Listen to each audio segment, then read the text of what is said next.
একটা মোমেন যদি চিন্তা করে আমি এখানে কেন আসলাম, কেন এলাম পৃথিবীতে, আমাকে কি করতে হবে, আর আমার পরবর্তী ডেস্টিনেশন কোথায়, আমি পরবর্তীতে কোথায় যাব, এই তিনটা চিন্তা কোনো বান্দা যদি ধারণ করে আল্লাহ সুবহানাহু ওয়া তাআলা তার আখিরাতকে গুছিয়ে দিবেন।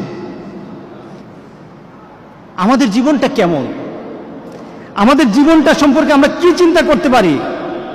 কোনো ব্যক্তি হাতের মধ্যে বরফ নিল, বরফটা হাতে ধরে রাখলে সে যতক্ষণ পর্যন্ত বরফের দিকে তাকিয়ে থাকে সে চিন্তা করে আমার ব্যবসা হবে, আমার হাতে বরফ আছে, বলেন তো দেখি বরফ কি থাকবে? হ্যাঁ, ধরে রাখুন তো বরফ, কতক্ষণ পর কি হবে?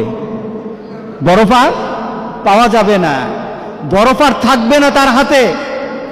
মানুষের জীবনটা তেমন, আপনি বরফ হাতে নিয়ে রেখেছেন, আপনার জীবনটা একটা বরফের মতো, হাতে বরফ, আপনার বরফ কিন্তু গলে যাচ্ছে।